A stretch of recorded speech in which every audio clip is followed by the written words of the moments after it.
All right, so this is the case of West versus Glenn. Miss West, you're suing Mr. Glenn for $27.50 over a cabana. Miss West, why are we here?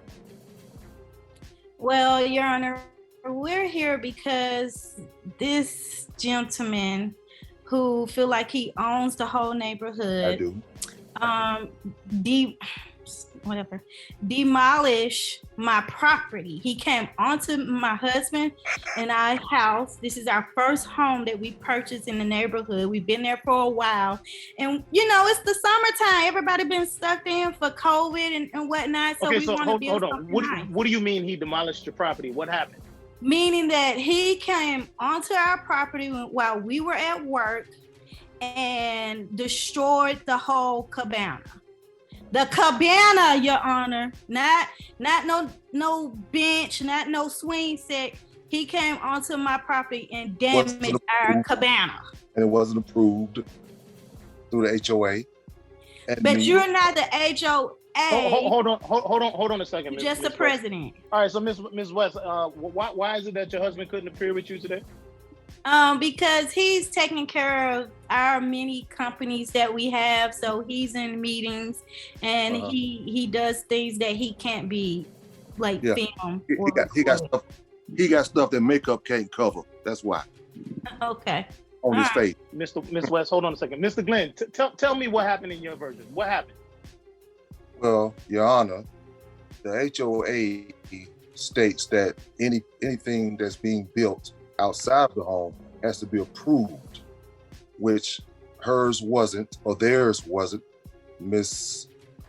West, I'm sorry, wasn't approved, and they built it anyway. That's not true, Your Honor. So hold on. So Miss West, did you have a permit to build a cabana on your property?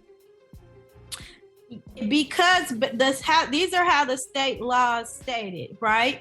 I know the state laws. You don't have to tell me the state laws. I want to know if you had a permit. Well, I'm just trying to tell you, Your Honor. Like, okay, you can share with me, but you don't have to tell me anything. I'm asking you, okay. Did you have a permit to build a cabana on your property? Nope. We did not have the permit per se, but because of this cabana was in our allocated lot, we didn't need a permit right away. So what does your covenant say? Does your covenant state that you can build on your property without asking or seeking permission from the HOA first? From my understanding, from what my husband was informed, yes. Nope. Yes or no? Yes. Hold on, Mr. Glenn. Okay, so you're stating that do you have your covenant with you? You're stating that your covenant Yes, I do. Okay, Bailiff. Okay, thank you. So you're saying that your covenant says that you can build on your property without seeking permission from the HOA. That's what you're saying. Okay, yes. Hold on one second. So Mr. Glenn, is what she's saying correct? No, Your Honor. No, Your Honor. Anything built outside of the home has to approved through the HOA. Your Honor, he doesn't know what he's talking about. He terrorized the neighborhood all the time. He knocks on everybody's door if they got 1 inch of grass growing. He is a bully with glasses, searching the fields like Steve Urkel, talking about, did I do that? Okay, hold on a second. So Mr. Glenn, so from what I'm hearing is you've issued the Mrs. West and her husband several fines asking them to remove the cabana after the cabana was erected? Yes, sir. The very first time it was being built, I came over and I issued a warning and they kept building. The second time I came over, the husband was cutting grass and I issued another warning and it was ignored again. Okay, and the third time you came over there, my husband dragged you. Okay. That's where I'm going. So, Mr. Glenn, tell me what happened the third time you went to their home. I went over there to talk to the gentleman, man to man, while I was cutting grass. He turned around, looked at me and kept cutting. So I stepped in front of him and said, "Excuse me, sir, I'm trying to talk to you." So he brushed me off, physically brushed me off, and I had to give him the business. What do you mean? What do you mean you had to give him the business? Are you saying that you guys had a physical exchange? Yeah, I don't know. I mean, I don't know where you from, but when somebody touch you, you got to put them hands back on. Okay. Your Honor, you know the white Karen, right? He's pretty much the black Karen with pants in our neighborhood. That's how he is. Well, he's barren. He's barren with eviction notice, with fines, with fees, terrorizing the neighborhood. So Mr. Glenn, who hit who first? I get the fact that you went down there the third time to confront her husband and asked them about the removal of the cabana, and then an altercation ensued. Who hit who first? Well, first of all, Your Honor, I explained to them, this is my neighborhood. I was the first one here. So I treat it as such. It's mine. I'm the H.O.A. president. He put his hand on me to push me aside. So I hit it. So you struck Mr. West first. He put his hands on me first, and then I hit it. Knocked his Timberland boots clean off. That's not true, Miss West. You want to tell me you have a different version of the story, Miss West? Yes, no. because the position and role that my husband has, he could not be here today. So I'm speaking on his behalf. I was on the porch as. Hold on, Mr. Glenn. Go ahead, Miss West. As Mr. Glenn approached our property, and my husband mowing the yard, he grabbed my husband with his hand on his back shoulder and pulled his shoulder back, and my husband turned around, assuming there's somebody trying to attack him. And the next thing I know, the episode of Martin, when Martin got knocked out and into the wall, that's because my husband's a very strong man. That's what happened to him, unfortunately. But I believe he learned his lesson by the way he was walking away with that swole lip.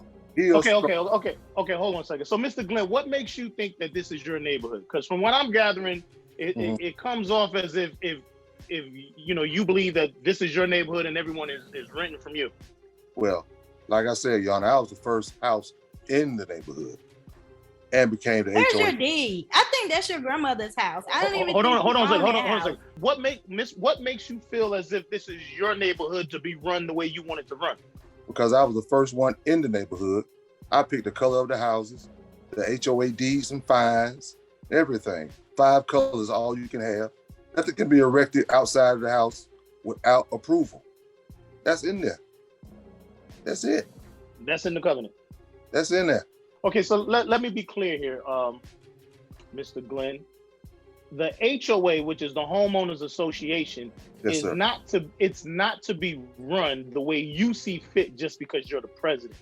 Your job as the president of the HOA is to enforce infractions such as parking on the street, according to this covenant that I have here before me, such as parking on the street, grass that needs to be mowed, that's been, that's just growing at an abnormal rate, trash cans, loud company, pool activity in your neighborhood, and of the such.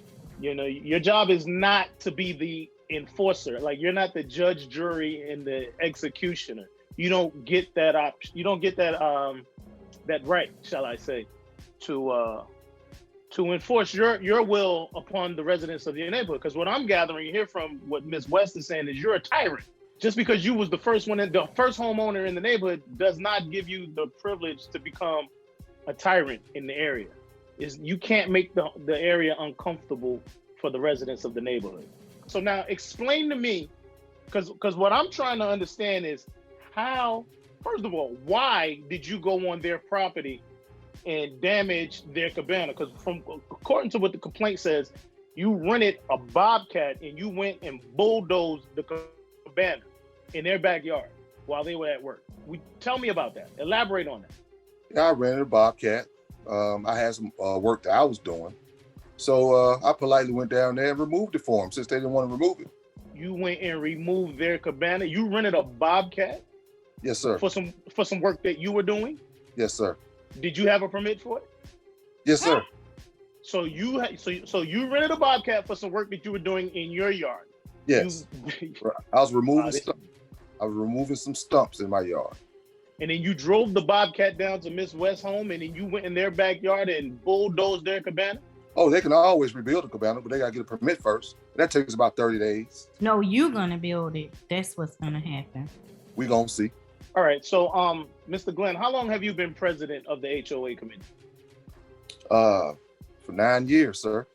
And who's on the electing board? Like, how many members are on the board? Because what I'm trying to see here is I'm trying to get a feel for if the rest of the residents in the subdivision are having issues with you as well. I haven't had a problem with anybody else, sir. Your Honor, that's not true. I can tell you who serves on the board. Mm-hmm. And a matter of fact, how he became president is because his grandmother passed away. And it's only 5 of us that lives in the neighborhood. 2 of them are elderly adults that cannot move, cannot read or see. And then it's him and 1 other young person that works 24/7. And Your Honor, like I told you, the city told us that we did not need a city ain't the HOA. I am the president of the HOA. I determine what goes up in this neighborhood.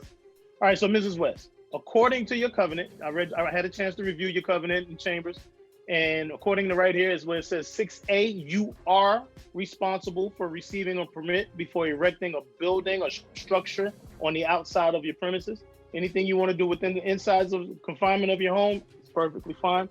But right here, according to 6A, you were supposed to obtain a permit.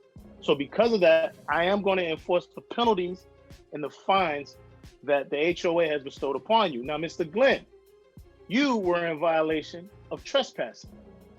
You do not have the authority to go on to another resident's property and destroy property. You just don't have that. You just don't have that authority. I understand, and I know you get it, and you think that this is your neighborhood, but it's not. So therefore, Mr. Glenn, I am going to rule in favor of Mrs. West for her amount of the $2,750 minus the $400 in penalties and fines, leaving her a balance of $2,350. Therefore, my ruling is in favor of the plaintiff, Ms. West, for $2,350. Thank you, Your Honor. Oh, it ain't over. Thank you. Yes, it is. Oh, it's bigger than the HOA, Ms. West. Do you have a dispute and would like to settle it before our forum? If so, contact us at info@basicallyctv.com. Basically Court TV, where the disputes are somewhat real and everyday disagreements are handled however the judge sees fit.